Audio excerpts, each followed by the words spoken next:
اشتراه رسول الله نلالو الله سوريم صلى الله عليه وسلم قبل البئسة هذه نلالو نلادي وأعتقه نلالو ريم دينمو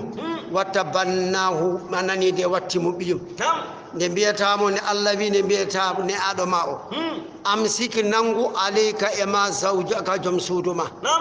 اتق الله الله وتسير دبو ماؤ الذي نلالو الله وتخفي على السود في نفسك في التانوما هل كن نلالو الله سودي الله إن عندني نلالو الله دبو أو بنتو ين دبو من debbo oɗo mo desanda o koto ma to fay ka desowomo nelaɗo allah ne suuɗi ɗum mallahu nde anani nde mano nden hunde allahu allah mubdi koko feññinta ay ko cuuɗata ko allah yimo min allah mi feññinan ɗum wa tahsan nasa aɗa huula yimɓe watta ɓe mbiide a resi joom suudu ɓiye wallahu allah a haqqo ɓuuri hande ɓuuri jojjude an tahsahu nde kulata ɗum sadakallahu بالله من الشيطان الرجيم بسم الله الرحمن الرحيم الحمد لله رب العالمين والصلاة والسلام على أشرف المرسلين سيدنا محمد وآله وصحبه أجمعين أما بعد قال الله تبارك وتعالى الذي فلما قضى تمنه زيد أنني منها الدب وقرا أنني حاج الذي زوجناكها من دسن ما دب ودخل عليها النبي صلى الله عليه وسلم نلادو الله ناد دب بغير إذن توسكتور الله وأشبع المسلمين وهارني جول بخبزا تمر ولحما اتيو لولنو اندر قرآن قد تسكودا أبو بكر فورد الله حالاني إند مكو حالابي الله حالي إند من حالابي تنكو أو زيد فلما قضى زيد منها وطرا كويتي كوفو الله أنني ده وماني نمتن ولا أبدأ كمال على ولا صداقة تني على وهذا رسدة وكمال على تني على من خصوصياته كيريد النبي صلى الله عليه وسلم التي دانجد كيريد لم يشاركه رندان مكو فيها دانجد أحد هيغوت بالإجماع دندان وكان لاتنوم تزوجه بها رزدم النبي جين قولو دبو سنة 50 كهتان جوي من الهجرة فرقو وقيل كونغول على أنني سنة 30 كهتان تتي فرقو وهي كانكو أولو دبو أول أروان لمن مات مايدو بعده شغل النبي من زوجاته أروب النبي أنني دوني كوي ومات ماي بعده شغل يودي النبي أدنى ب10 سنين إدو بسب ولها إن ودني دبو من العمر أنغرلب نينو إيواتيا أدنى 53 سنة دو بشابان دي جوي إتاتي وكانت كانكو أو دبو لاتنوم تفتخر وصو على أزواج إدو ريوب النبي وتقول ويانو زوج كنا رسني on ahali kunna koreji mon onon ko bandon en kumi dewɗo lemon wa zawwajani llahu allah resni kam nelaɗo allah min fawqi 7 samawatin dow asamanuji 7 wa kanat debbo o laatinoma taqulu omo wiyana linnabiyyi wonande annabi jaddi maman wa jadduka e mama wahidun ko goto wa laysa al ala min nisa'ika e rewɓe ma man hiya kadhalika baɗo noon gayri so wona min wa qad ankahaniika llahu allah resni kamma wasafiru jahowo fi dhalika e dewgal men jibril ko jibril ni kanko dewgal makko ngal humira ونني دلوني كوي لكي لا يكون وتلاتاد حرج إدو جولب في أزواج السديب أدئيائهم ندتاب مبه ثم مرنتير مبه إذا قضوا سبنت منه وطرا حاج منهن إريو ببندسي به وكان لاتيم أمر الله ناور الله مفعولا كوكبته ما كان على النبي الودا كيدو النبي من حرج بالله فيما فرض الله كألا دغني له ونندم سنة الله لا والله في الذين ابن خلوا بنوب من قبلك أدي أنني دي وكان لاتيم أمر الله يجد الله قدر أنني دي قل الله قدرا كوكوتا مقدورا نياوا الذين بين يبلغون بين جتنا رسالات الله نلا الله ويخشونه بكل الله ولا يخشون بكلته أحدا حيقوت إلا الله سبحانه الله وكفى يني بالله الله حسيبا دينو لكل تقورن حسب دي تقورن الذي ما كان محمد لا تاكي أباك وبامون أحد قوت من رجالكم إما دي أنني دي أورم وليس أبا زيد وانا بام زيد أي والده جنات من ولا يحرم عليه حرمتا النبي التزوج رستد بزوجته جمسود زيد بيتاد زينب ولكن كان محمد لاتيم رسول الله كون لادو الله وخاتم كوتم مود النبيين النبابه فلا يكون له لا تنتاكم ابن بيت رجل غرق بعده شغل مكو يكون أن نبيا النبي وكان الله سفري مع الله عليما كوكند بكل شيء أكلهم بالله نبي بعده أن أدن غندي النبي أرتا شغل مكو ودو هدر تاكو بيدو غرق ودي وتوندي النبي الذي يا أيها الذين آمنوا هي من قوم بالله اذكروا الله جنتو دي الله ذكرا جنتو قل كثيرا كيول وسبحوه شبهنا نيمو بكرة سبكاج وأصيلا كيكيد هو الذي كان كوني أون الله يصلي من يرمو عليكم أمن وملائكته ملائكاج مكو يستغفرون لكم إن جمسنا نون ليخرجكم هاب جلتنا من الظلمات فيرو إلى النور فودي النور لمناقل وكان سفريما الله رحيما كجرم طول بالمؤمنين يكون بهم تهيتهم شلمنا لما بإمادة الله يوم يلقونه ينب كوري الله سلام كسل بلسان الملائكة لما ورد سبك حالا إذا جاء سؤالي ملك الموت ملك مايد يقبض التمد روح المؤمن في التان جل يقول له ينجل التمد في التان من يا ربك جوم يقرئك السلام إن سلم ما ونني دون كوي وفي الحقيقة بنجكوني قوام هم كم بجول بما يوبب يسمعون السلام ابن سلمنان من الله إما الله قارمون ومن الملائكة إما ملائكة أنا ونكوي ومن الخلق أتبع غيرهم كجيدا ابن الذي سلام قولا من رب الرحيم الله كدنبي الملائكة يدخلون عليهم من كل باب سلام عليكم بما صبرتم الله كدب لا يسمعون فيها لغوا ولا تأثيما إلا قيلا سلاما يدوني كوي وأعد لهم الله يبلني بأجرا جبد كريما تدني دوني الجنة يا أيها النبي هيما النبي إنا من أرسلناك من نديمة شاهدا كاسد على إدو من أرسلت بنلتا إليهم فود أمنا ومبشرا قابلتني رو من صدقتك لكم إن النوم بالجنة الجنة ونذيرا كاجرتنا ومن كذبك كلا بنو بالنار يجين وداعيا كان الدو إلى الله فود دوفتاد الله بإذنه يمرور الله وسراجا كاللم فمنيرا جلبك وبشر ولتن المؤمنين قوم بالله بأن لهم أن وعدن قوم بالله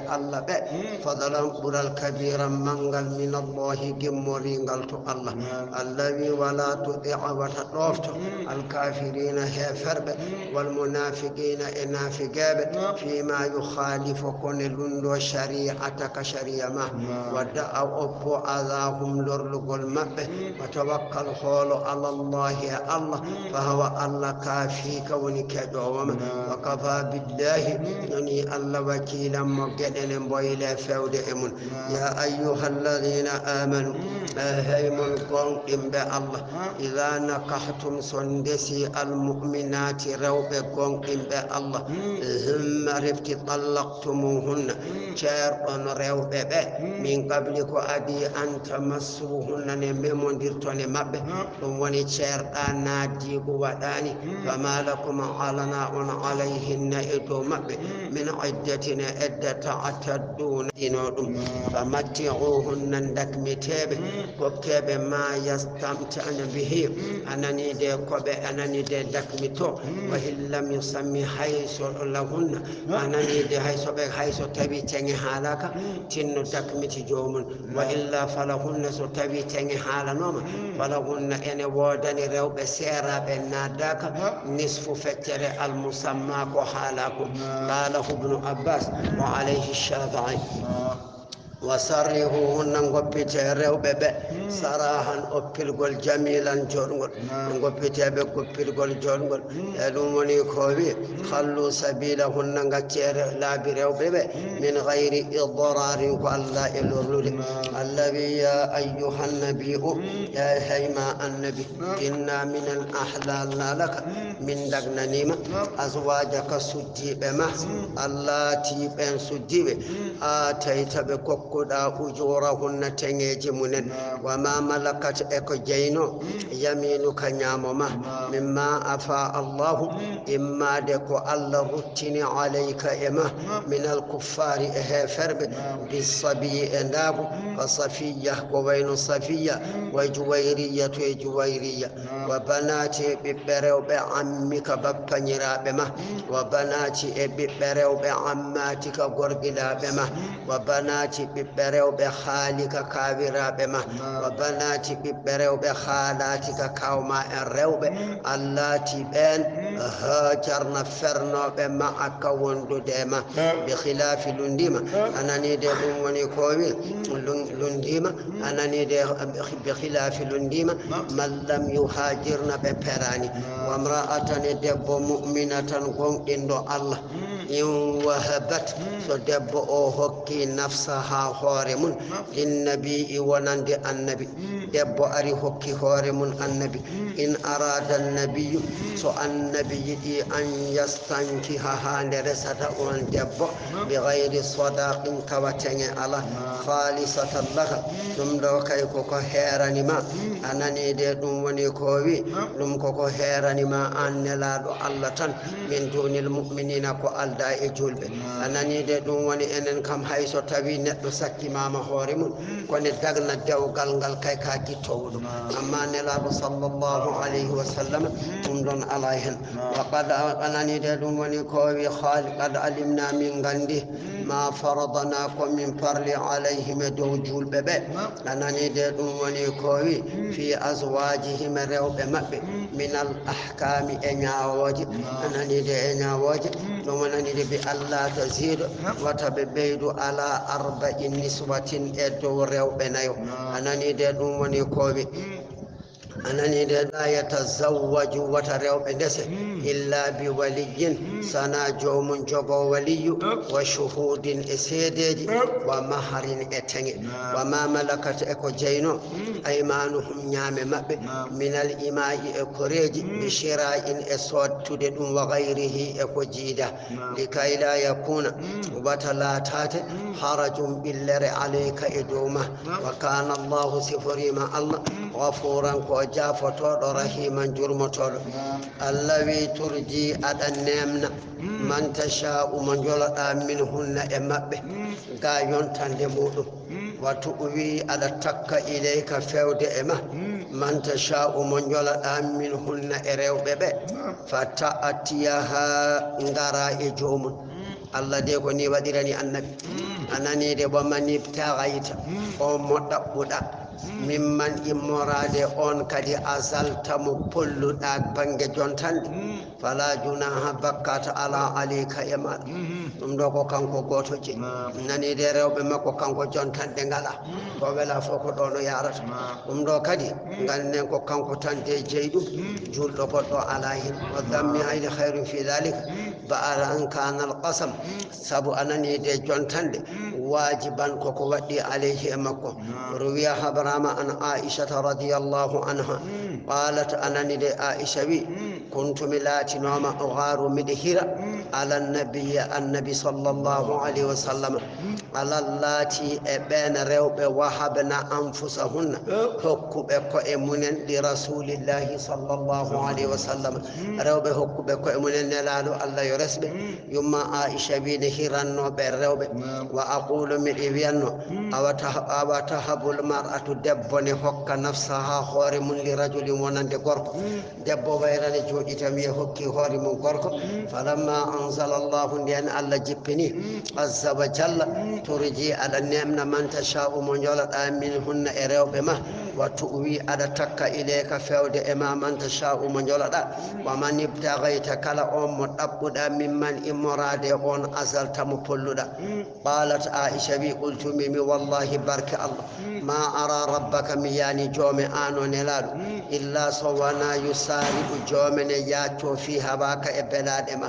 wa qila wiyama inna dhalika ɗum ɗon fil wahibati ko e ko ananide koye hokkuɓe anfusahum ko e munen wa hina idin on sanga fa yakunu laato alma'ana ɗum firtata woɓɓe mbi wona to banggue jontande ko rewɓe aroɓe kokka ko e munen annabi ɓen rewɓe Allah alma'ana ta'khudhu man shi'ita min hunna ɓame maɓɓe kala mo joloɗa wa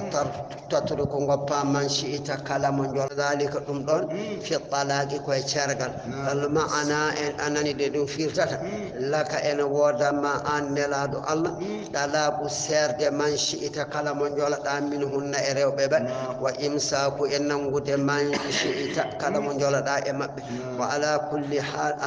halin kala no alhaali o way siforade fal ayatu aya ma'ana makko attawassu'atu ko yajunude alayhi e dow annabi fi amri nisa'i kabaru rewɓe no heddi ko kay jontande ma timma kala ko mbaɗɗa to ɗum mbaɗata ga to banggue balande e ñalawma jomum kadi jontande nde jiiɗen nde ko rewɓe peccataɗe e ko rewɓe kaldata jamma walla jammaji ɗiɗɗiɗi wona enen taƴata fof noon hankkadi worɓe mbatti taƴande koye mumen anani de ɗum woni kowi kulanani de ɗum woni kowi zalika sumnudema nde adana ɓuuri ɓallinde ila fewde an taqorra nde ɓuɓata ayunuhunna guite rewɓe ɓe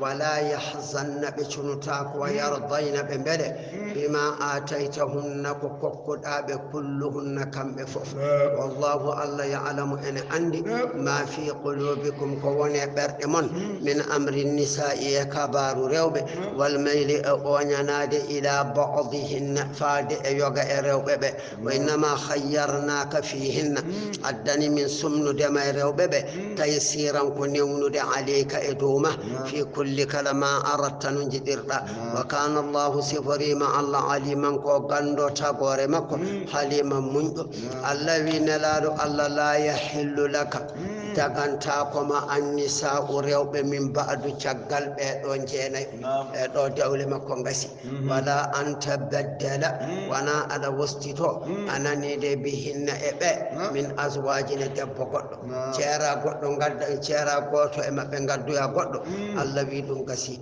walaw a'jabaka hayso yoɗima husnuhunne ngani munen illa so wana ma malakat ko jeyno yaminuka ñamoma ko jeyno ñamoma minal ima e koreji fatahillu laka ɗum ne daganoma wa qad malaka sallallahu alayhi wa sallam nelaɗo Allah jeeyi بعدهن شغل جينا بماريا كرد مقبية ماريا وولدت له ماريا جبنانيم إبراهيم ومات إبراهيم وما يكد في حياته كنغور من لادو الله كان الله سفريم الله رقيبا كودين وعلى كل شيء كلهون الذي يا أيها الذين آمنوا هاي من دون الله لا تدخلوا وتناتي بيوت تشودي النبي إلا سوانا أن يؤذن لو سكتين تألكم ونندعون في الدخول النادي بالدعاء الندد أنا نريد إلى طعام فود إنيامد غير ناظرين أنغنا سبطو بجناه بندقل نيامد وتنغري ودن باتي نيامد الله ما أسكتين ينغر والله أبي ينجود ولكن كن إذا دعيتم تنودام ناني دي سنودام الموني كومي سنودام فادخلوا ناتي فإذا طعمتم سنيامي فانتشروا أنني دي شاكتو دي سنيامي تنهنكدي جهي وتبتي هايهود يدون وني كومي أنني دي دون وني كومي ولا فانتشروا شاكتو دي ولا مستأنسين أنغناني بوبلي حديثين يوتر بانغنا لالو الله جمال سود مكو جوڑo don tan gonon e yewtidde e rewbe e yewtude Allah wi ala dum battaki inna dhalikum ay dum mon nyibde on do damal makko do kana lati ma yu'zi en lorla annabi fayastahi annabi hersa minkum gamon an yukhrijakum de o yaltinta on o wi de jalte wallahu Allah non la yastahi Allah oppata min al haqqi e gonga Allah oppata gonga anani de an yukhrijakum de Allah yaltinta on anani de wa idha sa'altumuhunna salon lamdo rewbe annabi mata an kakel fas'aluhunna lamdo de rewbe makkobe min wara'i chaggal hijabin hedo ruwi habrama anna umara sayyidina umar qala wa ya rasulullah hayman lalu allah yadkhulu alayka enata iduma albirru mutto wal fajiru ema moddani walaw amarta sinna yamiranno ummahatil mu'minina yummirabe julbebe bil hijabi wadde hedo hakkude mabbe yimbebe yawtan fa nazalat don aya o jippi sayyidina umar haltan allah wadi waruya dum sayyidina umar ne heewi dum qur'ana waruya habrama anna rasulullah nelado allah sallallahu alaihi wasallam kana ulati no ma yaakulu o nyamta baba nani de o mo kanko nelado allah kana ulati no ma yaakulu o nyama wa ma'ahu ana wande makko ba'd yoga ashabihi sahababe makko fa asabat bihi walla miyamimi yadu jungo rajulun gorko minhum sahababe aisha mimi jungo aisha wa hiya ta'kulu tawayuma aisha ne nyamda ma'ahum wondude mabbe fa kariha annabi an zalika dum don ayo o jippi anani de dum woni ko wi zalikum lamdade be hunde caggal heedo atharu uri labbinde li qulubikum e berde mon onon lamdo tobe be wa qulubihin berde rewbe be wa ma kana lakum hananani on antu uzunden anani de lorloton rasulullahi nelado allah bi shay'in e hayhunde wala an tankihu wanande de soton azwajahu suddi be makko min ba'dihi caggal iwde mo e aduna abadan ha abada inna dhalikum rastude rewbe makko be kana lati ma'aziman mawni inda allah to allah to bange bakkat nazalat hadhihi al-aya odo aya jippi fi rajulin ko gorko min as-sahabati jabe sahaba be annabi lahu gorko ani wi talha ibn ubaydillah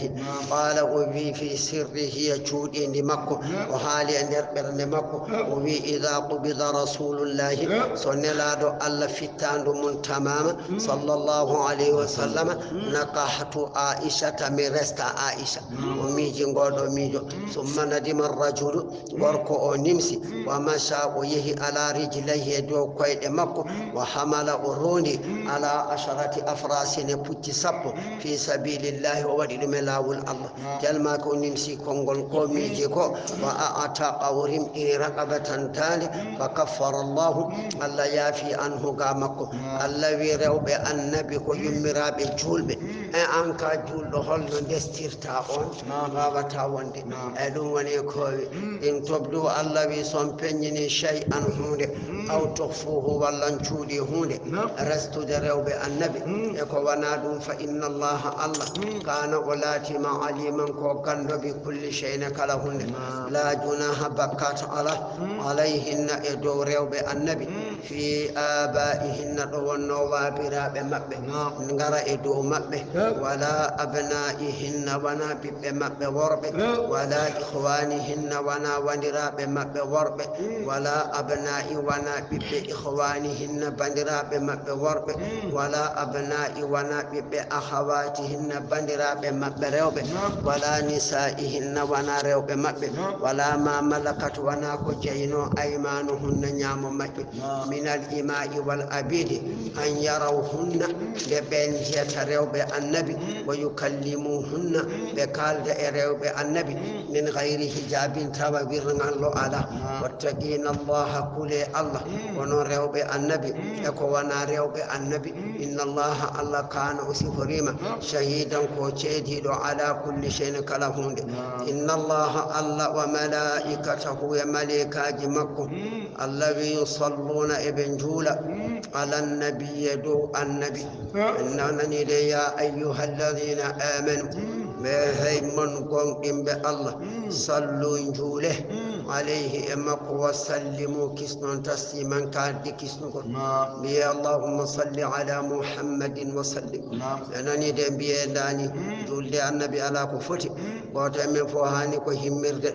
ɗum woni kadi ko ala condition dendagal ko rewete allah ne waɗi condition ma ɓernde ma wayani ma bayani so wona julde e makko wa alam andu anna al ulama a anduɓe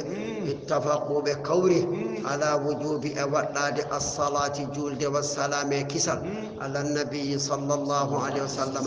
summa ihtalafu julɓe anduɓe ɓe luuri fi ta'ayyine toɗɗede alwajibi baɗɗiɗo fa anda malikin so tawi koto imamu maliki ɗo julde wassalamu e kisal fil umri e gurdam marratan gotol imam maliki wi kala no jasirɗa ko wajibu juula e makko gotol e gurdam ma wa anda shafai imam shafai ko so tawi koto on tajibu ene waɗɗo ittashahudi e tahiya al akhiri cakkitiɗo a fawi wadde tahiya ma sakket juula e makko min kulli fardin imma de kala farilla wa inda gayrihima ko jiida e ɓeɗo tajibu ene waɗɗo fi kulli majlisin kala batirde nde patande ene waɗɗo yimɓe juula ene laaɗo allah marratan gotol wa qila wiyama tajibu ene waɗɗo julde e makko enda sanga zicri nde inde makko haala sanga nde o jangta wa qila wiyama yajibu ene waɗɗi al iksaru hebbinde min ha e julde annabi min gayri ko jiida taƴyidin tongede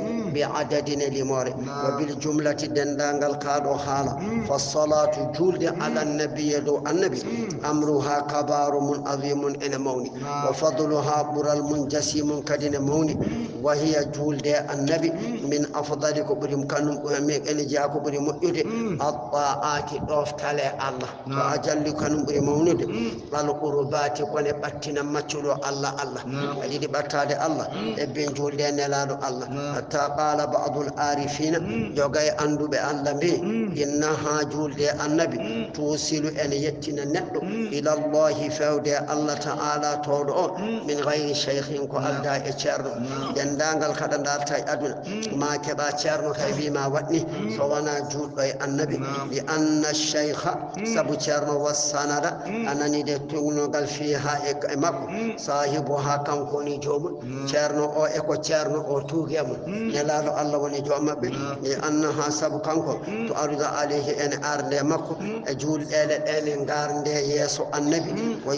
alal musalli kala juɗɗo e makko bi khilafi gayriha ji lundi noon ko heddi min al adkari e wirduji keddiɗi ɗi ɗum kay lundima julde annabi fala budda fiha la jasi ala e ɗin wirduji min alcheikhi keɓaɗi e ceerno al arifi ganduɗo allah wa illa so tawi a heɓani ceerno dahalaha cheytanu cheyɗani naata ko noddata allah ko walam yantafe naftortako sahibu ha birdowo o biha e ko wirdata ko yanani de ɗum woni koɓe so iwi julde e nelaɗo Allah hunde fof kada golla e aduna ma keɓa biɗo mo wandani banggue ceernagal so wona julde e nelaɗo ɗum ala joni noon ko heddi ko sa heɓani hen ceerno seyɗane naata hen a naftorta ko moƴƴere muɗum wadde kebbinen julde e nelaɗo ɗum woni ko punti ngala imam Shafi'i min jelliti deftere wotere deftere nden wiye Tahiyyatu Suluki ila Malikil Muluki imam Shafi'i lamda toon ɓe mbimo julde nelaɗo Allah kam aɗa juula aɗa miijo aɗa juula aɗa fija aɗa juula aɗa yewta to on ni heɓa baraji kalaɗi ɗi imam Shafi'i jaabe deftere he o wi on noon ɗin ɗon baraji kalaɗi e defte ɗi ko on jeyɗin ko on jeyɗin amma julɗo e makko kay ma huduril qalbi ɓernde mum ne tawni ɗon Allah on andi jobdi mum tan ko Allah ni o jabori إن الذين بين يؤذون الله بين لورلا الله ورسوله ونلادو الله كدي كانوا من عند سودون غاندي دوم سيسير تاكي ناني دي كالا نيدو يلا خارني سيسير تو سيسير غول يتيما صلاه على النبي دو ميرادو watta ko peeje godde no biltondira ko no hokkata dum hokkata dum dum woni ko yani de dum woni tinnoden no feewi wada punten ko emen yani kebda hen ujunere fo tewma harmi jengi jodi ma jonde wotere kay kala salatu bawdo wonde hebe makko ujunere cerno tewma harmi jengi kono non garede kono biyammi ennide a moƴƴante wana no biiten ni mi juulene laade ujunere tammere wonta humtuba yilo dum ala hen anani de ɗum wa rasula waynelaɗo Allah e ko ɓe cifoto e Allah tawa Allah ni seniga mun ko wayno ɓiɗɗo walla dendidiɗo la'anahumullahu Allah woɗɗitiniɓe yurmede mun fi duniya to aduna wal akhirati al akhir wa a'adda lahum Allah heblaniɓe anani de lorloɓe Allah e nelaɗo adaban lefte muhinan koynoje walladina ɓen yu'duna ɓene lorla al mu'minina gonɗimɓe Allah worɓe wal mu'minati gonɗimɓe Allah rewɓe ayide lorlilaɓe bi gayri ko jiida makka tasabu koɓe paggiti e golle faqad ihtamalu ɓen dondima buhtanan fenade wa isman e bakkat mo binan peñƴo ceero ɓargue jilon wi so tawi wiyama buhtan anani de ko fenade ɓalere kurum hoore haalaka ko fenade hakkude o ko fenade sakkete o ko fenade so wiyama kasib so wi tan konngol kasib guijilon wiyanno ɗum kam ne gasa anani de taw gonga seeɗani hen kono buhtan kay koko ɓawli kurum wa isman e bakkat mo binan peñƴo ya ayyuhan nabi o e heyma annabi qul wiyalli azwaji kay suddiɓe ma wa banati kay ɓiɓɓe ma rewɓe wa nisa'i e rewɓe almuminina gonɗimɓe Allah wiɓe yudiniɗa yoɓe jurtina alayhinna e maɓɓe min jalabibihinna anani de dampeji maɓɓe anani de ɗum woni kowi yoɓe cuurko e maɓɓe ɓe cuura daɗe maɓɓe ida harajna soɓe jaltili hajatihinna saabu hajeji maɓɓe illa aynan wahidatan so wona ɓe gacca yitere wotere koɓe jiiri lawol dhalika wadde noon adana ɓuuri ɓallirde an yu'rafna nde ɓe gandete bi annahunna wonɓe kamɓe hara'ira koɓe rimɓe fala yu'dayna ɓe lorlirtaki falorede anani de haalaji bonɗi wa kana allahu siforima Allah ghafuran ko jafotoɗo ko ɓenni rahiman jurmotoɗo so tawi ɓe cuuri ko e maɓɓe Allah wi la illam yantahi wallahi so hattaki almunafiquna nafigeɓe an nifaqihim ga nafigagal maɓɓe Allah wi walladina e ɓen fi qulubihim ɓe woni e ɓerɗe munen anani de maradun ñaw to banggue zina anani de ɗum woni ko wi anani de ɗum woni ko wi wal murjifuna e moggitoɓe Allah mbiya gormotoɓe fil madinati e madina ɓe mbiya ɓe kulɓinira on ɓe mbiya on qad atakumul adubu an ɓe de ngare mon wa sarayakum bameji mon qutilu mbarama aw husimu walla poɗama Allah wi ɗe gueɗe soɓe gaccani la nuhriyannaka mamin gurte bihime maɓɓe summa refti la yujawirunaka ɓe koddata e ma fiha to madina to illa so wona qalilan seeɗa mal'unina eɓe goɗɗitina yurmede Allah aynama soki fo kala ɗo ɓe tawa ukhidu yoɓe nangue wa quttilu ɓe mbare تكتيلا ورقل سنة الله لا والله الذين ابن خلوا بننا من قبلك أدي ولن تجد أدنيتا تبديلا قستتور لسنة الله ونندلا والله يسألك الناس الذي بين الأمرما مكنا بين الأمرما عن الساعة غاغر الدرنغ ولوي إنما علمها غندر غرال درنغ عند الله ونكوتو الله وما يدريك خلق أندنتما تسكو دنك دي قرآن وي حاونات الله سوي نلادو الله وما يدريك كو أندنتما أبدا وفيرتان نلادو سوي وما أدراك تنو فيرتان لا الله ساعة يا مدرنغ تكون إن لا تو قريبا إن بلي الذي إن الله الله لعن الله ودتني يرمان من الكافرين هفرب وأعد لهم الله هبلني بأنني دي سائرا جينج ستونج بأنني دي بناتي مكة وبهدرنا بساس دي مكة أبدا ها على دهات لا يجدون بندنيتا وليا كادو من ولا بغا مكة ولا نصيرا ولا بل الذي يوم تقلب ين ويلتا وجوههم جسم في النار اندر جينج يقولون بغنا يبنبيا يا ليتنا هانني من أطعنا الله من دوفتيما الله وأطعنا من دوفتيما الرسول نلاد وقالوا رونا ببنبيا ربنا جومي أمن إنا من دي أطعنا من دوفتيما سادتنا هو بأمن وكبراءنا إمو بأمن أضلونا بمجن من السبيل لا والبيوان ربنا جومي أمن آتهم حكم أردنو بأمن ضعفين توان دي من العذاب إما دي لبت مثلي توان دي عذابنا لبت أمن والأنهم لبت لعنا لبت كبيرا مولد الذي يا أيها الذين آمنوا هيمن قنكم بالله لا تكونوا وتلاتوا له مع نبيكم وندد النبي من كالذين هنا بين آذوا لرلنا بموسى أنني دي بموسى كم بني إسرائيل نابي كلمون اللوتو كم يلتين دي أورمون إبوابال بكرستانو يومون أرانتان بورو حالاب كدقمنا أيبات مبه النبي موسى جبتا بمساي النبي موسى جبتا ووندي كوكو بيتي توبكو أنني دي دموني كوبي فبرأه الله من موسى مما قالوا إما دي إكو بكالي قلنا الله ربني رمو بأن وضع صوبه موسى ودي وتمون تمجمون على حجر ندو هير ليغتسلها ولوتو وإتي تمجمكو فوي هير وميدي لوتادي الله نون يدي هلو دي جمب مكو بيكو بمبياتا كو والداهن ففر الحجر هيرن دي يادي به جوتني تمجدي هيرن دي دوك دي تمجمكو حتى وقفها هيرن دي دروي ممن بين ملأ حكون دنتال من بني إسرائيل يقولون فأدركه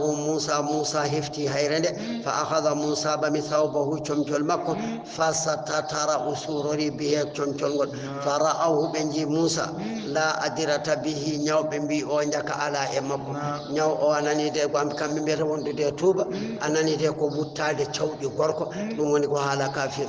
وكان موسى لاتم وجيها كو جم درجة عند الله تو الله مؤلبي كو جم درجة دي كو جم درجة أنني دي الله كو جم درجة أيوة غورو درجة كموني درجة لافتو يسيكو الله هوري من هاري الذي أنني دي دموني كوبي أنني دي يا أيها الذين آمنوا هاي منكم إن الله أو هكولي الله وقولوا كالي قولا كنغل سديدا بيونغل سنقولي الله أن كالي كمج يصلح لكم مجنني أن أعمالكم قلمون الله جبك ولد تاكد ويغفر لكم ويافنوا أن ذنوبكم بكة وجمون الذي ومن يطيع الله كلمة دوفتي الله ورسوله دوفتي نلاد الله فقد فاز أن دي ملام فوزا ملو عظيما من الذي إنا من أردنا من غارن الأمانة كولاري وني جول إلدي جوي وإكونا جول إلدي kala ko ganduɗa so gollama tan a heɓan baraji ساعتي لبتدا الله أرجئهم على السماوات دو أسمانو سوني باواني والأرض أهل ليدي سوني باواني والجبال يكاج فأبين ديدو كده چلي أن يحملنها عندن رولو تودم بمبي الله بمباوا وأشفقنا لكل منها إروندا دم تم وحملها الإنسان نتلرون دم أنني دوني بابا آدم لأرنا كانوا مروني إنه نتلو كان لاتي موالو من كتونيو لنفسي خورمو نتلو دي كتونيو خورمو إروندا دم دون جهولا إن مجري به دم دون روي حبرام أن الله عز وجل الله تدل تود وقال لآدم وبياني آدم إني من الله الرضت الأمانة مأرندي خولاري على السماوات دو أسمانوج والأرض إليدل والجبال إكاج فلم تطقها كاجد إليدني أسمانوج دي كتناني روندادي فهل أنت يتيان آخذها أدننغ أنني دي كولاج دي بما فيها إكواني كولاج دي قال آدم بي يا ربي يا جومم وما فيها والكواني در كولاج دي قال اللبيم إن أحسنت سامو إني كولا جدي جوزي تنجب إلى نيامان دي مجري جب دي مجري وإن أساءت ستوي أوفي أو أبني وقبت اللبتدا فحملها آدم تنباب آدم أهاني بابني والله أدو فقال أبي بين أذني والحق لنفرم وآتي بلبم ويا الله فوضم فأنني دوني كوبي قال الله تعالى اللبيم أما إذا تحملت سارون دم فسأؤينك من في ولد ما يكون دون داكم بل الله قال هل نويت وأجعل ميودا لبصرك ونان جتما حجابا أنني ده هيد في تساهلي أن تنظرني نارتا ما حرمت كهرمي عليك إدوما نجورتنا كتل أنني ده دموني كوبي فإذا خشيت ساهلي أن تنظرني نارتا إلى فود ما لا يهلك دقاتي فأرخ تلين عليه ادو gitede hijabahu anani de heedo mudum sayi ko harmi mi wadani gitede gombode ngartira hen anani de gombode de hitere de mubbo ba sandarde wa aj'al mi wadana lisani kay damgal mangal bayna hakkunde lahyayni bahabahe wajidi mi wada gabugal do mi wada gabugal les wa ghilaqan mi wada hen ombode fa idha khashita sahuli halde kon adama bakkat fa aghli choka alihi edo demgal ngal wa aj'al mi wadana li farjika wonande farjima libasam borneteri fala takshifhu wa tahuntu farjima ala iduma hurrimat ko harmi alayka iduma qala mujahid wi fama kana latak bayna hakkunde an tahmila hande adama rondo to kolaje de wa bayna hakkunde an akhruja o yaltine min aljannati der aljanna illa sawana miqdaru faddama bayna adh-dhuhri kun hakkunde sallifana ila al-asri fawde ala sara taw problème hebi ay dum woni ko ndonon ko waju gitema den mbadi gombode anani de so tawi yi ko harmine wirto yesoma ceerno mernude mubba ha tiida ha benna ni tan dum firtata li yu'adhib Allah alla labta al munafiqina nafiqebe worbe wal munafiqati nafiqebe rewbe wal mushrikina heferbe worbe wal mushrikati heferbe rewbe wa yatubu Allah alla jabatubu buya alal mu'minina gongo e do gongdimbe alla worbe wal mu'minati e gongdimbe alla rewbe wa kana Allah sifrima Allah ghafuran ko jafotodo rahiman jurmotodo سورة سبأ مكية إلا ويرى الذين أوتوا العلم الآية وهي 54 آية بسم الله الرحمن الرحيم بسم الله كو إند الله الرحمن كو إند الله الرحيم كو إند الله الذي الحمد جتور لله ودني الله حمد تعالى نفسه بذلك الله من تير هارم يتير هارم دملو والمراد به كم يا دملو الثناء كمانتور بمضمونه من ثبوت الحمد وهو الوصف الجميل وهو الوصف والصفة بالجميل لله تعالى والله كون الحمد لله رب العالمين كدي جول هاناني اتشودي غول يا تاولين جيدا فانغول هونغوما ya tawɗo jeeɗa fof e ngole hunuko ma kangol konngol jettirgol Allah go'o immol ngol kongol duwaw nani de so tawi aɗa toppitigol geɗe kewɗe ma Allah addane alladi on Allah ma fi samawati ko wone asamanuji wa ma fil ardi e ko wone leyɗele lahu ko kanko jeyi walhamdu jettoɗe fil akhirati to lahara lahu ko kanko jeyi hayga aduna gane kay wa hawal hakimu kanko woni karallo e golle mun alkhabiru kumpitiɗo tagore mun ya'lamu Allah ene andi ma yaliju ko natata fil ardi e nder leydi ko wayno ndiyam e ko wona ndiyam wa ma yakhruju e ko yaltata minha e nder leydi ko wayno puɗi e ko nandi hen wa ma yanzilu e ko jippoto minas samai immade to dow asamanuji arsukaji e ko wona arsukaji ba fiha e dow asamanuji min amalin e gollal wa gayrihi e ko wona gollal wa huwa arrahimu Allah woni jurmotoɗo hettuɓe ɗoftare makko alghafuru lahum jafantoɗoɓe wa qala alladina wi ɓen kafaru yedduɓe la ta'atina arata e amen as-sa'atu darga e verɓe mbi darga arata qul lahum muhammad wiɓe bala wa rabbi mi wondiri jomam la ta'tiyannakum ma darga o aremon alimi ghaibu ganduɗo al ghaibi ko wirni la ya'zubu wirnotako anhu ga Allah misqalu fodde zarratin gabbel korndollu fi samawati asamanuji wala fil ardi wana e leyɗele anani de ɗum woni kowi wala asghar wana ko famɗi min dhalika e gabbel ngel wala akbar wana ko mawni illa so wana fi kitabin mubinin ene to lawhil mahfuz liyajziyaha Allah yoɓa fiha e gabbel gollangel ngel alladina ɓen amanu gonɗimɓe wa amilu salihati golli golle moƴƴe ulaika ɓen lahum ene wodani ɓe maghfiratun yafawuya wa rizqun e arsuku karimun tedduɗo joɗɗo ɗum woni aljanna Allah wi walladina ɓen sa'aw ɓene jaha fi ibtali e bonnude ayatina ayeje amen mu'jizina walla mbiya mu'ajizina ɓe gana ronkinoɓe min ɓe gana ɓuccittoɓe min Allah wi ulaika ɓen lahum ene wodani ɓe azabun geɗal min rijsin immade e lepte alimin muslim wa yara en andi alladina ɓen utul ilma hokkaɓe gandal hono anani de gonɗimɓe Allah yahuda ko wayno abdillahi ibni salamin alladi nde hunde unsila jippinade ilayka fewde e ma min rabbika immade to joome huwa ko jippina e ma ko alhaqa ko ɗum gonga wa yahdi ko jippina ko ene fewna ila fewde sirati lawol al asisi tedduɗo alhamidi jetteteɗo wa qala alladina kafaru wi ɓen heferɓe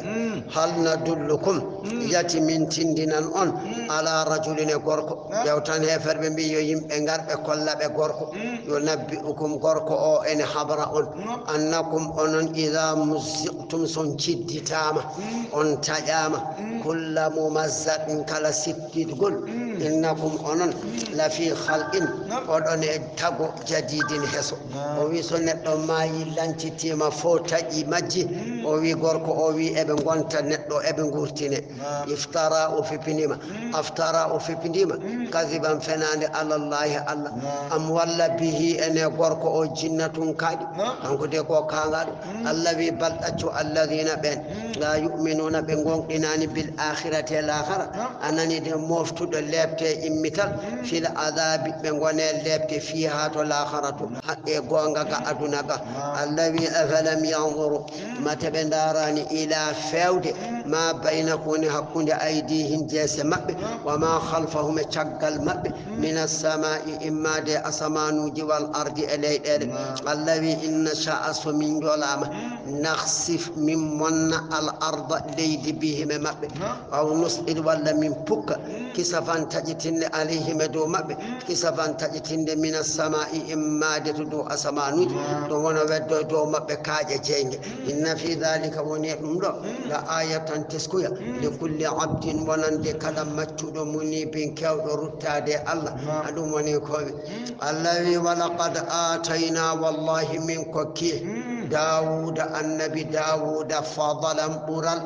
minna gimmorigal ga amen ga min kokkimo deftere min kokkima annabaɗa wa qulna min biya jibalu ehe mon kaaje a wibin duttinema a huwondudo e makko bi tasbiya cuɓi hinali wa tayra e ndiweje wa alanna min newni alhadida jamdi lahu wonandemo fa kana fi yadihi jamdi wano e jungo annabi dawuda kala ajini hono no condi wayata e juuɗe defowo ni andi wala fof ko noon irtirta kanko ne so jungo ngo fayima e jamdi tan jamdi ndi newima no wala fof ko noon o haajirta anani ani imal gollu minhu immade jamdi ndi sabiqatin mekeñeji juutiɗi sababu dalika addani kaɗo andum jippade addani allah newnande mo jamdi anna allaha taala allah towɗo arsala malakan o neli malika faade dawuda fi surati mbandi kawari mbadi rajulin gorko fa sa'alahu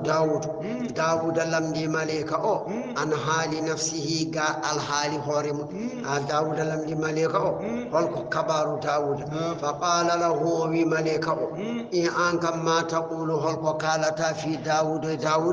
fa qala malika o ni'matari huwa o gorko dawuda kay hono mun ala hono de lawla khislatun so wana gedel fihi ene makko gedel dene makko fa qala dawuda wi go malika o ma hiya hol gedel ngel qala o wi innahu dawud ya'kulu o mo nyama wa yuqimu o mo nyammina iyalahu koreji makko min baytil mali imma de anani de banque julbe o nya on sa wuri ko banque julbe on bi sanangel gedel hono makko ala fa sa'ala dawud rabbahu tan dawud nyaaki jomum an yusabbi bala hunde allah sabo binantamo sababu yastawani bihi o yondiroro sababu o an baytil mali ga banque julbe fa alana allahu lahu lhadida tan allah newnani mo jamɗe wa allamahu allah andini mo sana'ata golle adduru e meken ɗum woni ko kaleten ɗe ñande fof ko tuba ko ɓe mbiyata joni antibal ko kanko ananide woni premier fa huwa kanko dawuda awwal woni aronde man ittakhadha ha jogitiɗo meken wa kanat latinoma qabla dhalika dawuda latinoma ya amalu omo golla kulla yawmin kala ñalawma dir an meken wayabi'u ha ƴewtan o yeeya meken goto o bi 4,000 dirhamin ujunnaje nayi mbuɗu kaali danejo wa yunfiqu nafqa hen hoore makko wa yatasaddaqu biha minha o sakko kade kedde kaaliso falida ko sabu ɗum qala sallllahu alayhi wa sallam dan annelaɗo allah wi kana latinoma dawuda la ya'kulu o ñamata illa so wona min amali e golle yadihi juuɗe makko o ñamata bara so wona ko golle wa qaddir anani de fondu fi sardi e sañgol ɗum woni ñeññu sañgol wa amalu golle salihan golle moƴƴe inni min allah bima ta'maluna ko golloton basiru miɗiya mami yoɓ onne kay wa sakharna min gelte arriha hendu le souleymana wonande souleymane godowo ha dawol le hendudu shaharun koko yarante lewru wa rawahu ha kirndol hendudu shaharun koko yarante lewru anani de ɗum de wona kanko tan ko kanko e yimɓe e jinneji e hunde nde pop anani de hendu rondoɓe nawɓe kala ɗo jiɗi kala ɗo ɓe ndawi ɓe telli koye dahol anani koko yarante lewru e ɗum woni koɓe wa asalna lahu min taynanimo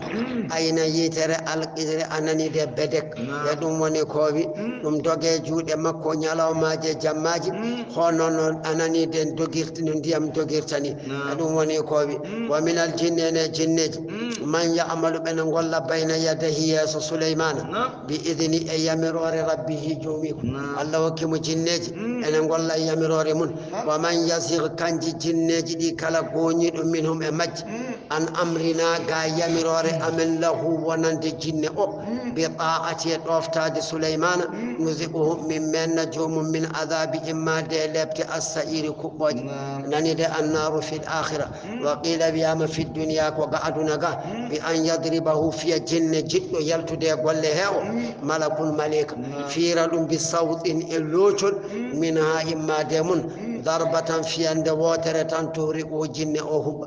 ya'maluna lahu eɓe gollana souleymana ma yasha'u kala ko joɗa min mahariba e madiji towɗi wa tamasila e nateji وجفان إلا كالجوابي بعد نمبل كاجين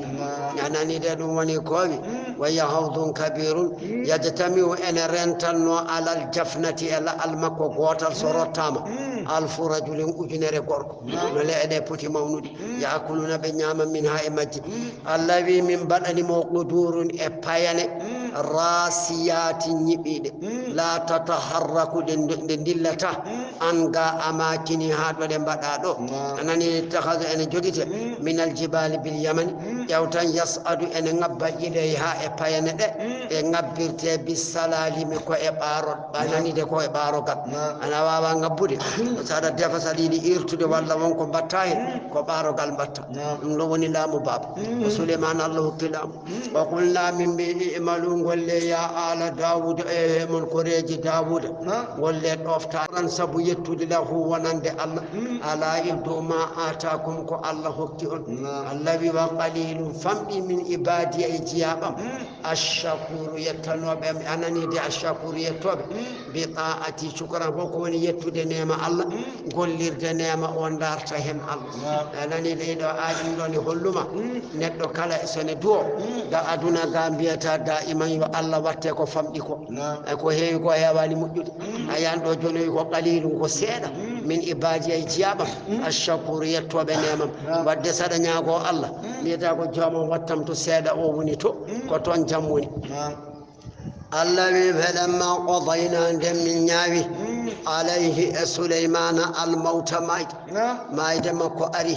ومكث أدري أنيب قائما أمدري على أصابه صور مكو حولا هتان ميتان أمماي جنة جنغاندا والجن جنة تأمل إن تلك الأعمال إما قل الشاقة تشتري أنني دون وليخوي على عادتها آدمج لا تشعر جنة إتناني بموته إما يدمكم حتى أكلت الأرضة هامو نيامي أصاب صور مكو فخر سليمان فكي ميتا إن ماي الذي ما دلهم تندناني على موته مايد سليمان إلا سوانا دابة دابا الأرض ليد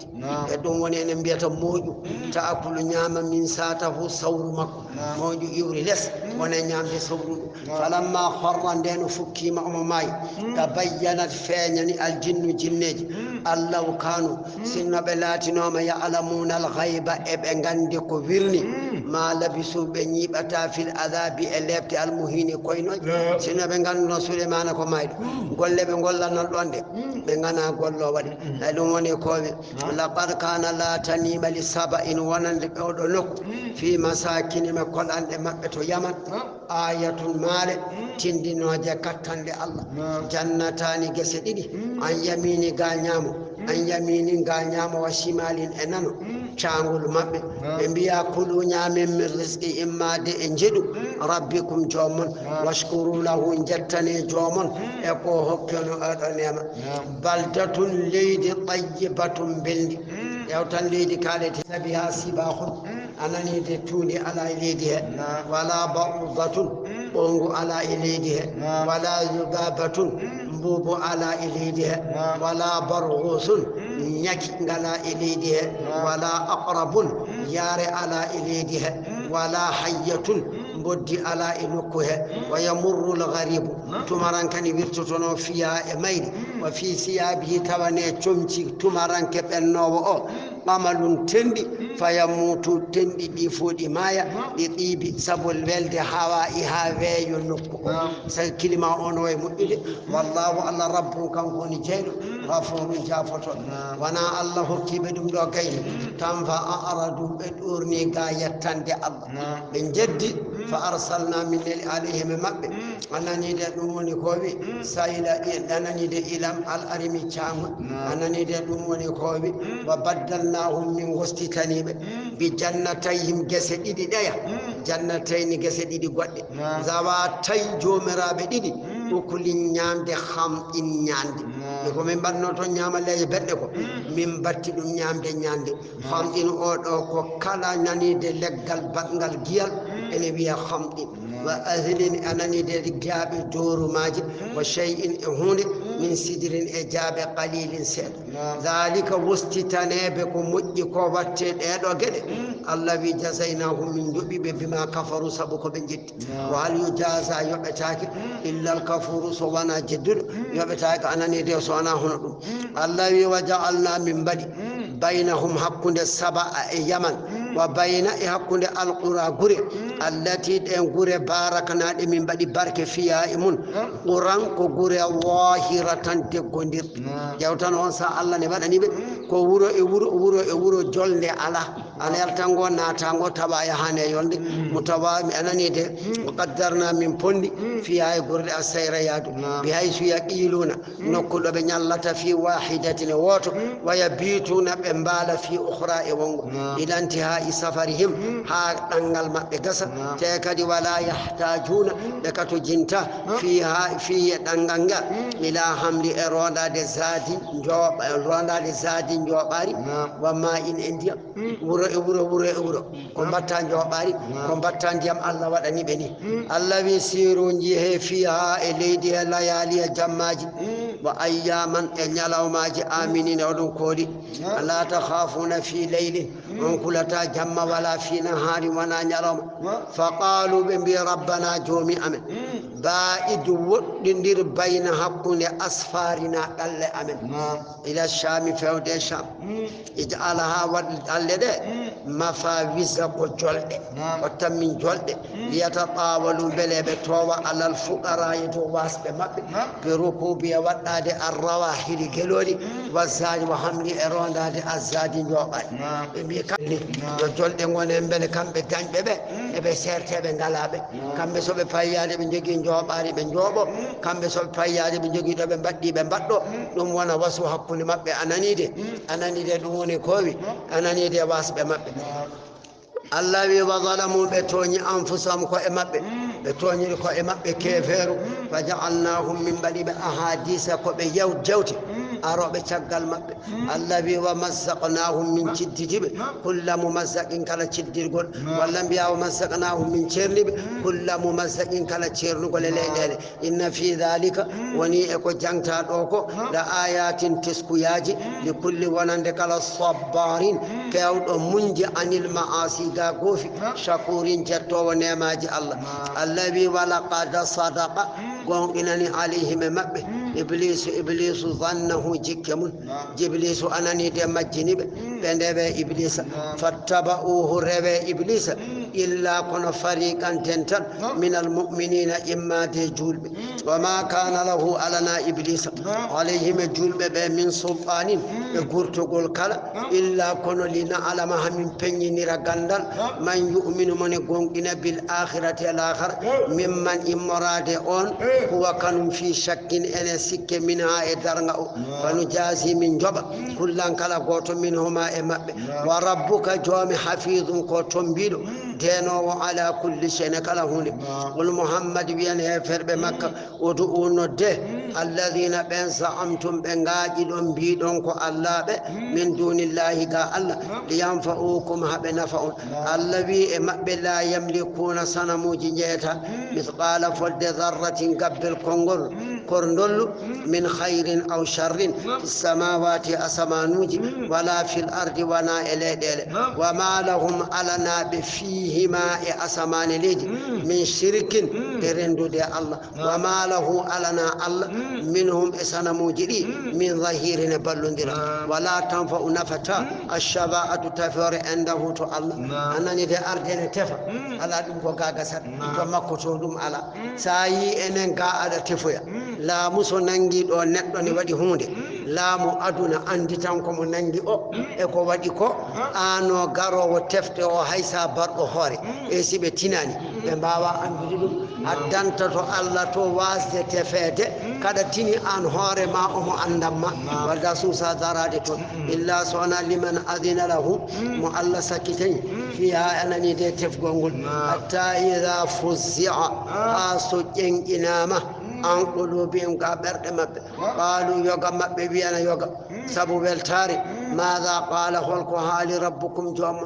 قالوا بمبيا القول كونغول الحق غونغا وني توبير دو بول غدو تاغوري ماكو الكبير مولو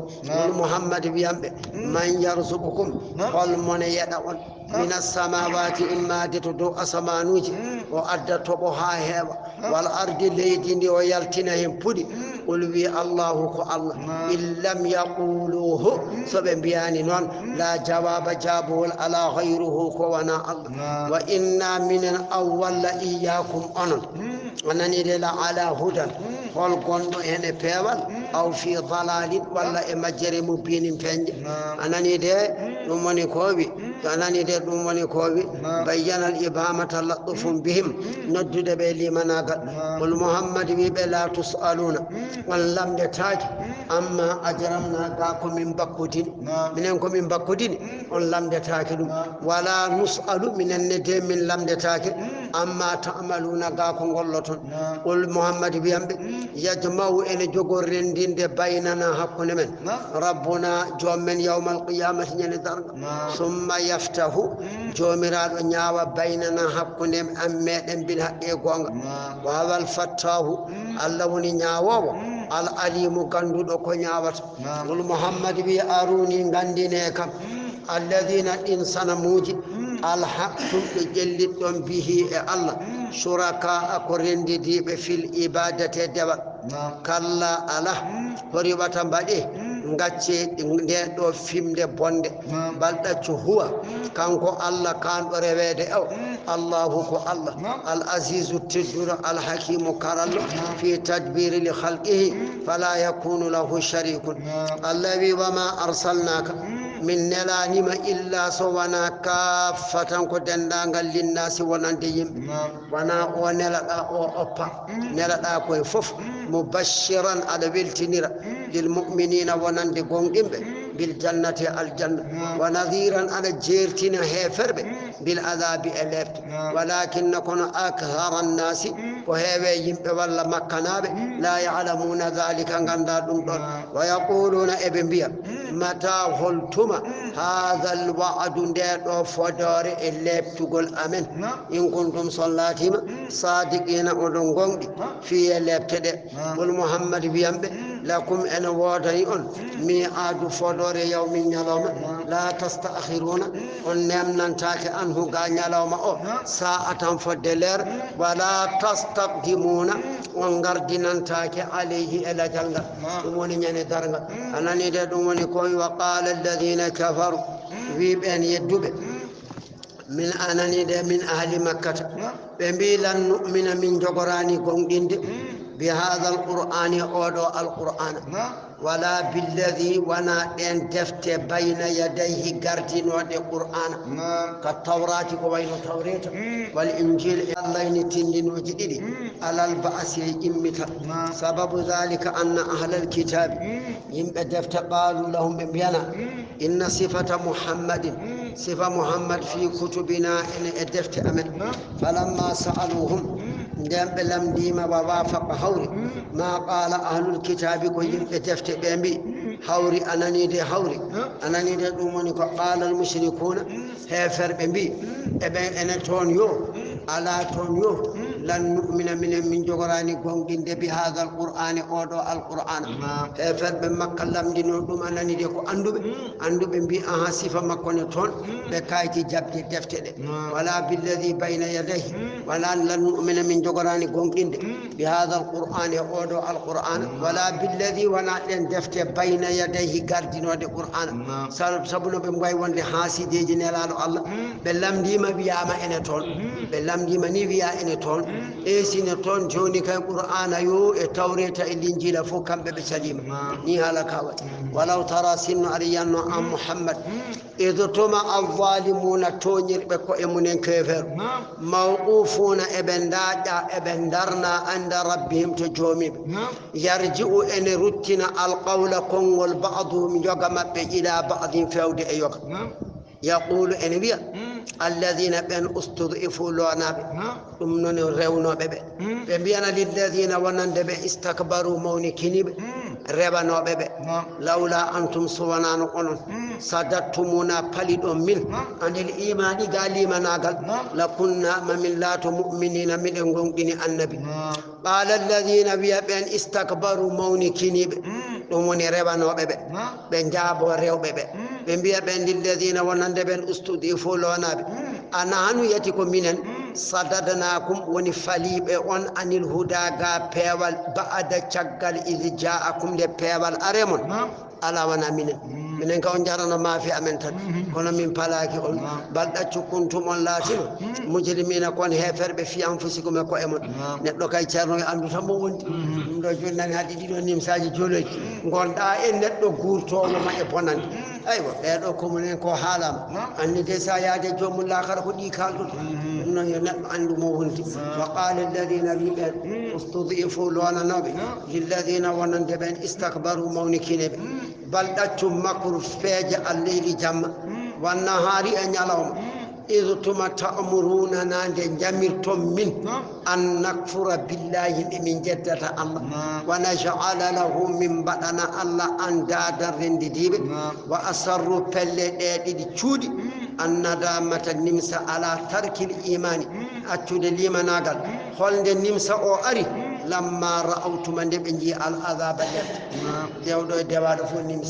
nimsa ala ko gaynata wa ja'alna min badi al aghlala lullude fi anaqi adade alladhina ben kafaru yeddube der jenge naati jenge tan kay yoni kono jomon Allah wi naatata koy ceenuji di so Allah jabi to lesto ma en ngar ceenu fo holno foti hotonde mun ko hawrata al yujzauna be joba sa an jobdi ma kanu ko be latino yo amaluna e be gollato aduna Allah wi wa ma arsalna min nalani fi qaryatin e wuro min nadhirin e jertinowo illa sawana qala bi mutrafu wa nemina be wurongo kala nde nela do nela e wuro jom en hunde be aduna yankobe be biya inna Allah wi be biya inna minen kafiruna miden jeddi bima ursiltum ko nela don bihi e mudum wa qalu be biya nahnu minen aksaru buri hewde amwalan jawdele wa awladan bibbe holmo be biyatani mimman amana imade be gondim kambe biri julbe be jawdi buri be besmu te kadi be batta hen fenande de ena gasa kambe bura be jawdi ena gasa be bura en besmu kono be biya ko e mabbe wa ma nahnu wana enen de bi muazzabina ken lebtete ngako fenande wal muhammad wibe inna rabbi jawmam yabsutu rizqa Allah ne yajna arsuku liman yasha'u mo jola dum do tan de gandum umar nyang anda wa yaqdiru Allah ne bittina mo jola bittinde walakin kono o bonani basdo ko aksara nasi ko hewe yimbe heferbe la ya'lamuna dhalika ganda dum Allah wi wa ma amwalukum wa nani jawdede mon be kokka don de wala auladukum wana bibbe mon be billeti ko den hunde to qarribukum den ballina on anani de endanaga amen ga zulfa ballorga jawdi besu Allah wi wana dum kan yettoto dum wana dum o battorte kanko Allah illa kono holko battorte man amana on gomdin wa amila kulli salihan kulli moƴƴe fa ulaika ben lahum ana wodanibe jazaa'u jubdi abdi fi shawandi bima amilu sabu ko be golli dum woni ko wa hum kambe gollube golle moƴƴebe gomdini Allah be aminuna ebe kooli fil ghurufati der soroji aljanna walladina ben yasawna ben jaha fi ayatina ayaji amen muajizina be bonna qur'ana yawbe ne bonnita qur'ana Allah wi muajizina lana be ngana boccittobe min ulaika ben muhdaruna Allah wi ko be tawnetebe fil adabi der lepti jengi wal muhammad wi be inna rabbi jawmam yabsudu omo yanna arrizqa arsuku liman yasha'u mojola min ibadiyeji abe ma holko hokkirta on arsuku o imtihanan sabu jarribade mo Allah wi manani mi jaba sada bada do bimi do hala ka ko ni foti wa yaqdiru o bitta lahu wonande banani de neddo taggal nde o yaajini o adda tiidalla e joomum o ko hebanno fo daro kadi de ko jarribade joomum dum do kam serte miijoji men di dañannodo so natti dañde tan wiete ko bi kawma ko walla ko makko gollimo wana non ceerno foftat wala punten ko emen Allah jeyi geɗe mun ɗo wela ko noon waɗirta hay hunde alanama hen wonanma hen tan ko weltade wona jabde de jabde ga ko forcé sa jaɓani no mbatta Allah so fayima hunde sa jaɓani hunde no mbatta keɓata Allah kay ko fawma ko beltoɗa fayima hunde nde beltanoɗamo jettamo e ko fawma ko ɗum woni ɗo yaltata kono ya jaɓɓu enen kewɗe mbiɗi jaɓru Allah waɗa jaɓrumo kay sa jaɓrani no mbatta Allah wi wama anfaqtum kala ko nafɗuɗon min shay'in e hunde bange moƴƴere fa hawa kanko Allah de yukhlifuhu woni lomtinowo ko nafɗuɗon ko wawa kanko Allah khayru ɓuri moƴƴude arrasiqina yeɗoɓe bil mali e jawdi anani de o lomtinanma jawdi ko kokkuɗa ko nafɗuɗa ko aw walla bil qana'ati wadma jontini ɗum Allah de ne waɗirani allati jontinare hiya yontinare kanzun kanum woni ngalum ngu ganduɗa la yanfadu ngu gasata abaddan sa woni jontiniɗo ko ngalu ngu gasata anani de awdi sawabi walla baraji fil akhirati to l'akhir wa fil hadith are hadiseji ma min yawmin wana nyalawma yusbihu al ibad jiyaɓe ne pina fihi e nyalawma o hay subaka pinɗen hande o illa so wana wa malakani malikaji ɗiɗi yanzilani enen jippo فيقول أحدهما قوت ملك بيا اللهم يا أن الله أعطي حكم منفقا نفقد حلفا لمت ومن بندو بيا الله كلا نفقد يعني دلمت ننجوم كنفقكم ويقول الآخر ملك قوت بيا اللهم يا أن الله إذا حكم ممسكا ننقد كلمنا تيدي نفته تلفن تلف جودي جوم نيبندو ونديرت ويؤيد هذا الحديث ان سمبنا ودو حديث تنجوغورن ارويد تو لسلستو هاندر والليل فاما من اعطى واتقى الايات واتى بهذه الايه الدني مؤدد اودو ايه أجيب تشغل التي أن آية قبلها قديد أولو إشارة كجوفات إلى فوج أن الإنفاق نفقد جود دي نفقاني ألاول الله إن جاء هور النفقد ألاول الله نفقد يقلم وني هور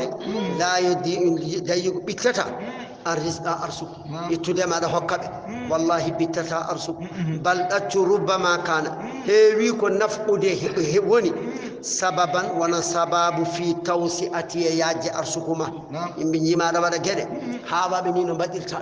من جمال نياما جد هوا بنو نياميرتا وانا غوراغما كو اني نجوغي دا e galle o ada hokkabe be nyaamatan Allah ni hokkuma ni tan futi anani de dum woni ko kono non kada be tan ha yora moƴƴani sharru yalla dandu en nani de fali hilatu hila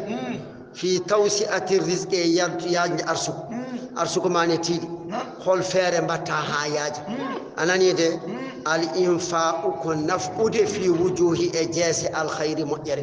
anani da ron kiyaddan cetta keɓata o naf'u moye lawol moƴƴere wasiqatu billahi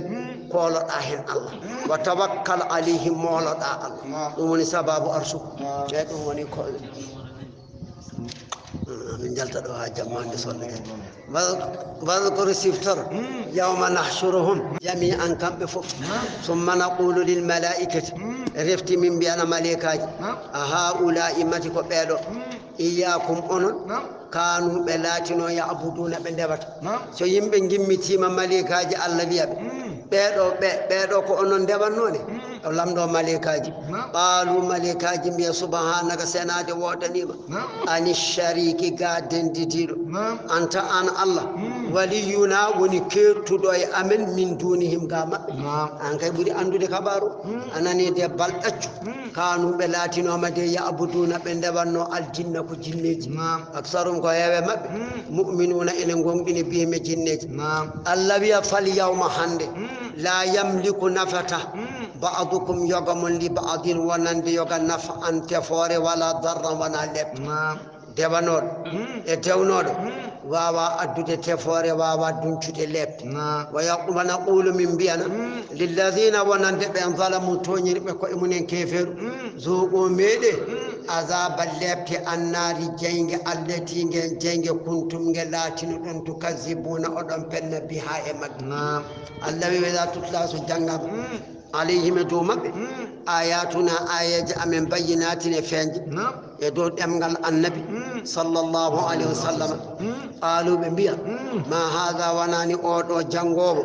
إلا سوانا رجل كوكوركو يريد أمجد أن يصدكم دي أفالتوون أما كان غاكو لاتينو يعبد أنروا آباؤكم وابراب من الأصنام سنموج ومن وقالوا بمبيا ما هذا وناني أودو القرآن إلا إفكن سوانا كوفناد مفترا في بناد إدو الله وقال الذين بيبن كفروا يدوا بدي الحق وننتقون هون القرآن لما جاءهم ثم القرآن وأدنا به إن هذا وناني أودو القرآن إلا سوانا سهر كون بليو مبين بين الذي وما آتيناه من قدناني من كتب الدفت يدرسون من جنگ الدفت وما أرسلنا من نلان إليهم فود قبلك أدما من نذير جيرتين فمن أين كذبوك وكذب فيني الذين من قبلهم أدنوا ما بلغوا بكباني مي إشارة أمانني دي سببال أودو مي إشارة نون وانا سببال كهون دي وادي سببال نجل لموي لابي سبب يارا نون أيانني دي بكباني بين نون ما آتي مي إشارة إنم بيتنكو سببال كونن بني سببال ما آتيناكم من كوكب من القوة يسمى كومين كوكونو بين سمى جود بال إهو دي جود كم بسبو جدي سو بتشاما بعد أما سبو حالا بتشمدري مكانا بكباني دو فكذبانني دي فكذبوا بإمبني رسولي نلابا فكيف كانوا لا تري أنني دي نكيري عليهم ليبتغل من بالعقوبة قل محمد بيبه إنما أعظكم أي من محمد باجرتومي أن بواحدة كهود وطن إجري دي دينغالا هي هون باجرتومي ده أن تقوموا لله دين داران تطن الله مثلا كون إدو وفرادا ولا قوت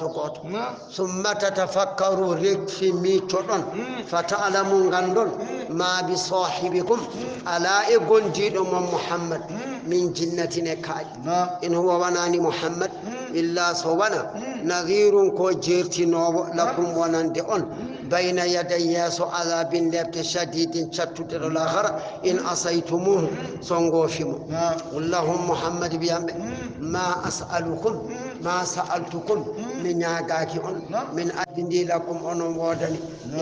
إن أجريا وناني جبدي براجي كون بدنا مي أنكو إلا على الله سوانا إن تبيت الله وهو كانكو الله شهيد ومسيدي على كل شيء كله قل محمد بي إن ربي جوما يقذف أمور الله بالحق يقول وقدم أن بابه الله مكانكو الله وني كندو الغيوب كبيرني قل وي جاء أري الحق قوانغ أمني الإسلام وما يبدئ فونتا فين الباطل كيفير وما يؤيد كيفير رتوتاك والمحمد بيام إن ضللت سمي مجيكا قوانغ فإنما أضل أي مجمد على نفسي كهورا يعني دي وإني تديد سبي فيبي فبما يوحي وحي إلي فودي أم ربي جوما إنه جوما سميع كونن ودووي رقيب تنبيل ولو ترى عن محمد صليا إذ تمفاسئون بجنجي سانغ إمكت ما يهون مولي فلا فوت وشتوكل على وأخذوا بنانجي كم بيدوا بالله من مكان إنه قريب قليل قبل ما ومسيالتي تنتبه وقالوا بمية آمنا من قنقني به محمد ولا من قنقني قرآن سانا نبي بني وأنا لهم الذي خلط وادر تبه التناوش بين دلي مناقل من مكان إما دي إنكم فإيدين قدر أما هله قانوا كل مناقل إذ هم سبكم في الآخرة ومحلهم نقل لمن أقل الدنيا كأدنى وقد كفروا من جده به قرآن من قبلك عدي ويقذفون من برلو بالغيب إمبرني من مكان إما دئنكم بعيد قدر وهين فلت بينهما كل ما وبين كل ما يشتهون كبتوية أي كيف رسي بني ala ko tuyata mo ɗon so wana jabde Allah ko salino ga gone ɗum tuyata mo to hono lawol ala kama fu ila hono no waɗirano bi ashiyaihim honoji maɓɓe heferɓe min qablu ko adi kamɓe innahum kamɓe kanuɓe laatima fi shakkine ɓe sikke muribin janɗo suratu fatiri makkiyatun وهي 45 أو 46 آية الله بسم الله الرحمن الرحيم بسم الله كو إند الله الرحمن كو إند الله الرحيم كو إند الله الحمد لله جتو دنغودني الله فاطر الله تقو السماوات أسمانوجي والأرض إلي إلي نينو فونا أسمان إلي على قديد فونو دي خونمون أما كو هدي كما كو كوسو بني kala de ko mbadda e aduna anani de mbadda won ko mbadda miñum tawan won gadido mo waddi dum amma kanko ko makko ko ala meddo adade jaili baddo